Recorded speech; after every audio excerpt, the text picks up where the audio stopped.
We go now to the Arkansas Governor, Asa Hutchinson, who joins us from Little Rock. Good morning, Governor. Good morning, John. Great to be with you this morning. It's good to have you. I want to start with schools and masks before we move on to the bigger issue of vaccinations. But they're related because in schools, those under 12 can't get vaccinated. You signed a bill that was against mask mandates. You changed your position. Why? Well, facts change and leaders have to adjust to the new facts that you have and the reality of what you have to deal with. Whenever I signed that law, our cases were low. We were hoping that the whole thing was gone in terms of the virus, but it roared back with the Delta variant. And whenever, we're pushing the vaccines out, but those under 12 cannot get vaccinated in the schools. And so I realized that we needed to have more options for our local school districts to protect those children. And so I asked the legislature to redo the law that prohibited those requirements or those options for the school districts to protect the children. And so it was an error to sign that law. I admit that. Thank goodness if the legislature did not act this week, which they didn't, the court stepped in and held that as unconstitutional.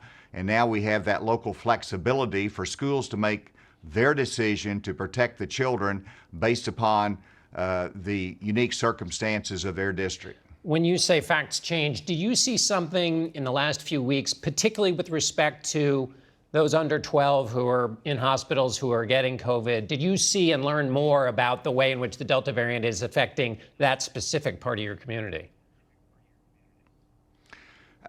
We have, and part of it is that the Delta variant is so transmissible that it affects every population. The higher age group populations have been vaccinated, so we're seeing 40-year-olds in the hospital and on vents, and then it goes down, and while the children are less susceptible to it and have less at risk, still a small number of children find themselves in the hospital. We've had over 24 in our children's hospital. We've had 3 adolescents die.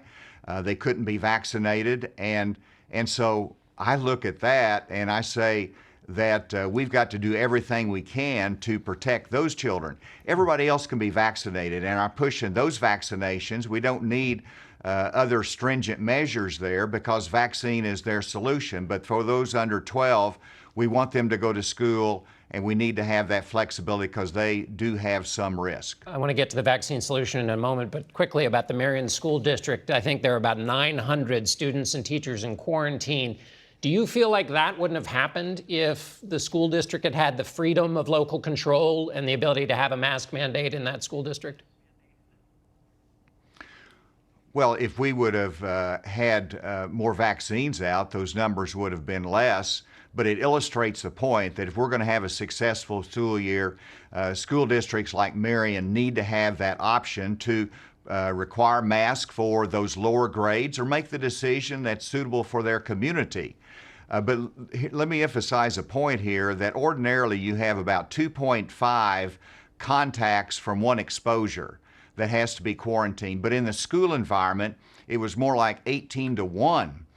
And so that's why we had so many that were quarantined, and you can't have a successful school year with that kind of exposure in the school. And so vaccines, as well as flexibility of the local school district, would be the key in my judgment.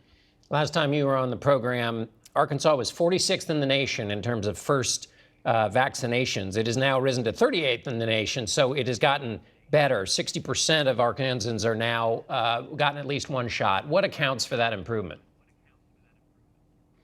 Well, 2 things. We did start our community conversations, which are town halls that I've been to over 12 cities, and those honest conversations from skeptics to trusted advisors in the community has spurred action to increase vaccination rates. But even more significantly, the risk factor is at play. And people see the hospitalizations up, they see the cases, they see what happens to their neighbors, they're worried about it, they're going out and getting vaccinated.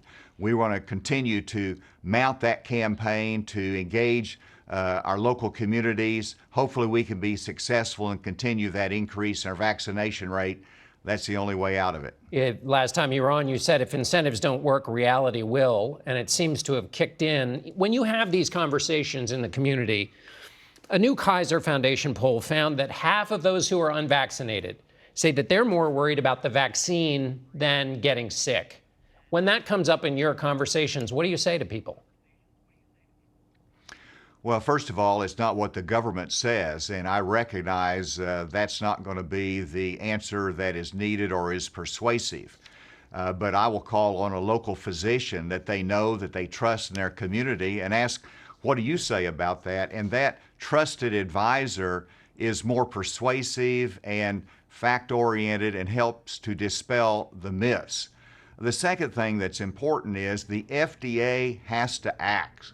We've had well over 100 million Americans that are vaccinated. They're not going to come in now and say, well, that shouldn't have been approved. As Dr. Fauci says, they're dotting the I's and crossing the T's. We need that final FDA approval. They need to act. Do you think if the FDA approves that there would be any vaccine mandates in school districts or that would kick in after that full approval happens? Not in Arkansas. I don't support a vaccine mandate. We can do it through education, but I do expect that broader acceptance of the vaccine.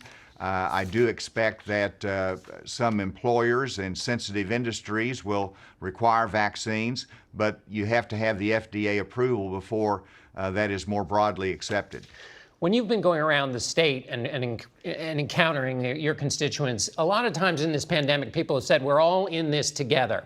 But you made a statement this week where you said some politicians are playing to people's fears and not being compassionate. Are we all in this together based on your experience? Well, we're all in it in terms of trying to get through the pandemic, but we have to have leaders that will step up and say, that's a myth. That's not supported, and you all need to listen rationally to people. We can't just give in to the loudest voice, which is 15% of people who's not going to take the vaccine regardless, that believes in the conspiracy theories that are totally irrational. And we have to have leaders that will be able to resist that loudest voice in the room and talk common sense, compassion, and logic to them. Finally, Governor, as we go out the door here, you served as chairman on the National Governors Association. The Democratic co-chairman was Andrew Cuomo. When Margaret was here and asked you about it, you said you're going to wait for that investigation to take place in New York.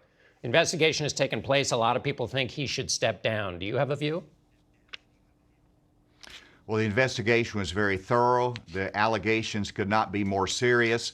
No woman should have to go to the workplace and have to choose between a paycheck and being assaulted, particularly when it's in a public environment.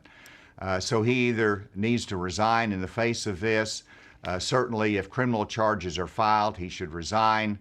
It's a sad circumstance, but that was a very credible review, and the allegations are very serious, and that should not be tolerated in a public environment for sure, much less a private environment. Governor Hutchinson, thanks so much for being with us.